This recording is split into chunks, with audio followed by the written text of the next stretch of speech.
So let me discuss the definition of latent heat of fusion. ठीक है, so latent heat of fusion की हम definition देख लेते हैं. तो definition हमारे पास आई कि it is the amount of heat energy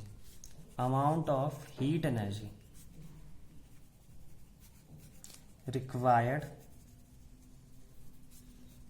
to convert 1 kg of solid, ठीक है, प्योर सब्सटेंस होना चाहिए, ध्यान रखना,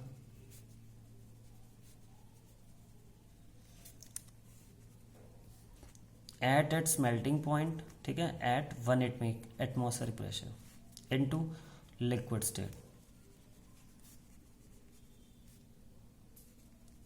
So this is the definition of latent heat of fusion. This is the amount of heat energy required to convert the 1 kg of solid into liquid state at 1 atm at its melting point. ठीक है, या fusion point भी बोल सकते हैं इसको. तो इसी को हमने बोल दिया latent heat of fusion. Temperature में कुछ भी राइज नहीं होगा because all the energy is getting used up to break the intermolecular force of attraction present between the ice particles. या फिर अगर कुछ और सॉलिड होता, अगर आयरन होता, प्योर आयरन, तो यहाँ पे हम कहते हैं the bonds present between the iron particles. तो that is the main reason it is called as hidden, क्योंकि यहाँ पे एनर्जी हम प्रोवाइड कर रहे हैं लेकिन टेम्परेचर में कुछ भी चेंज नहीं आ रहा. ठीक है, now let's take an second case. यहाँ पे अब हमारे पास है वाटर. ठीक है, प्योर वाटर है, लिक्विड स्टेट में है, प्योर वाटर है लिक्विड स्टेट में. ठीक है, now you again heating this, हम इसे हीट कर रहे हैं. अब हीट कर रहे हैं तो मैंने यहाँ पे थर्मोमीटर भी लगा रखा है so that I can measure the temperature. Let's say जो स्टार्टिंग में जो टेम्परेचर था वो था हमारा 40 डिग्री सेल्सियस. वाटर का टेम्परेचर था 40 डिग्री सेल्सियस जस्ट गर्म करने से पहले. ठीक है, लेट्स से ये अभी टाइम हो रहा है 1 PM. गर्म करते गए एंड फाइनली 130 पे. ठीक है, 130 पे गर्म अभी भी कर रहे हैं हम इसे, ध्यान रखना, हीट ही कर रहे हैं. Temperature we have noted in the thermometer and now it is showing 100 degree Celsius. ठीक है, उसके बाद भी अगेन हम इसे हीट कर रहे हैं. ये डेल्टा साइन लगा रहा हूं मैं हीटिंग का, ये ध्यान रखना. ठीक है, हीट कर रहे हैं, टेम्परेचर बढ़ा रहे हैं. तो मैं लिख देता हूँ यहाँ पर हीट एनर्जी. ठीक है, हीट एनर्जी हम प्रोवाइड कर रहे हैं कंटिन्यूसली. यहाँ पे again we are heating and we have the liquid water, लेकिन ये अभी इसका टेम्परेचर बहुत ज़्यादा जा चुका है. ठीक है, फाइनली यहाँ पे था 100 डिग्री सेल्सियस. अच्छा, 130 के बाद मैंने 2 PM तक मैंने इसको हीट करा कंटिन्यूसली. और ये जो वाटर था धीरे धीरे इसका लेवल कम होने लगा क्योंकि ये सारा इवेपोरेट हो रहा है, जल्दी उड़ना स्टार्ट करेगा. टेम्परेचर जब मैंने पानी का देखा, जो थोड़ा बहुत भी पानी बचा था इसमें अभी भी स्टिल, उसका टेम्परेचर जो ये शो कर रहा है again it's showing 100 degree Celsius.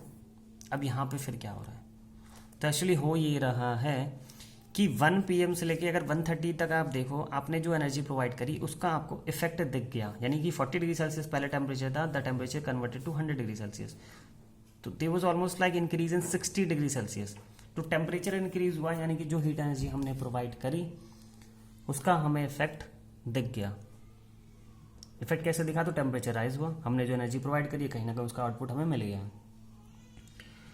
In the second case if you can see here in this experiment, इस वाले केस में 130 में भी अगर आप वही हीट एनर्जी प्रोवाइड कर रहे थे, कंटिन्यूसली हम गर्म ही कर रहे थे, लेकिन आपने जब नोटिस करा तो यहाँ पे टेम्परेचर जो था 100 डिग्री सेल्सियस था and again till 30 minutes the temperature remains 100 degree Celsius. तो what does this simply means, it simply means here is that कि हीट एनर्जी तो अभी भी हम प्रोवाइड कर रहे हैं, टेम्परेचर बढ़ना चाहिए था लेकिन टेम्परेचर नहीं बढ़ रहा. इसी एनर्जी को फिर हमने नाम दे दिया, अब ये वाला जो इस टाइम ड्यूरेशन की जो हीट एनर्जी है उसी को हमने नाम दे दिया हिडन हीट. ठीक है, हिडन हीट मतलब लेटेंट हीट. यानी ये हिडन इसलिए है क्योंकि टेम्परेचर में कुछ भी राइज नहीं हो रहा. हमने इसका नाम दे दिया latent heat of vaporisation. So latent heat of vaporisation. Question आता है हमने पानी कितना लिया है, तो लेट्स से मैंने जो पानी लिया था वो लिया था मैंने, लेट्स से यहाँ पे जो आइडियल कंडीशन में वाटर था वो उसका जो वेट था 1 kg था. ठीक है, 1 kg आपने ले रखा है, मतलब हमने वेट के हिसाब से ले रखा है. अब ये मत कहना कि लिक्विड है तो वॉल्यूम क्यों नहीं लिया सर, मैंने वेट के हिसाब से 1 kg ले लिया.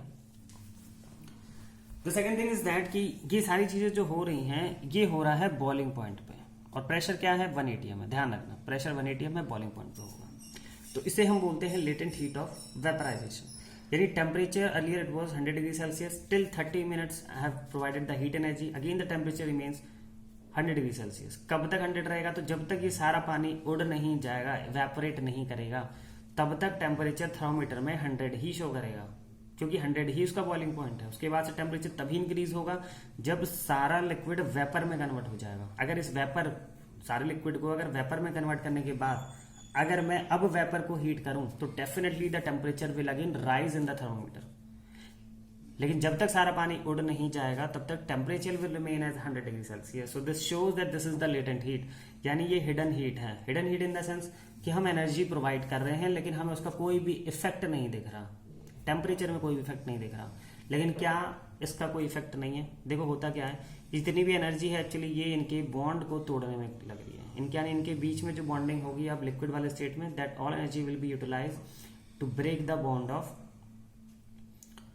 present between the water molecules. So this is called latent heat of vaporization. So let me write the definition of this. So latent heat की जो definition है वो क्या है? तो latent heat of vaporization की जो definition है वो क्या है? So the definition is, short में अगर बिल्कुल याद करना है तो एक चीज याद करनी है, amount of heat energy required, amount of heat energy required to convert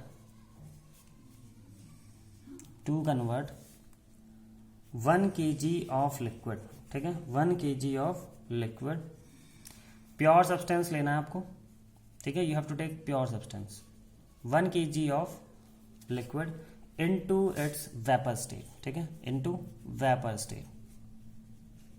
अब हमने 1 kg लिया तो 1 ही kg बनेगा, लेकिन यहाँ लिखने की जरूरत नहीं है, वेपर स्टेट या फिर गैस स्टेट भी आप लिख सकते हो। ये कब हो रहा है? तो ये हो रहा है at 1 atmospheric pressure and at its boiling point, क्योंकि कोई भी लिक्विड होता है वो बॉयल होता है, ठीक है, मेल्ट नहीं होता। लिक्विड ऑलरेडी मेल्टेड फॉर्म में तो बॉयल ही होगा, तो बॉइलिंग पॉइंट पे, ठीक है। लेट्स से अगर वाटर होता तो 100 डिग्री सेल्सियस पे हो रहा होता। So this is called as latent heat of vaporisation. ये लेटेंट हीट की वेपराइजेशन की डेफिनेशन है, ठीक है।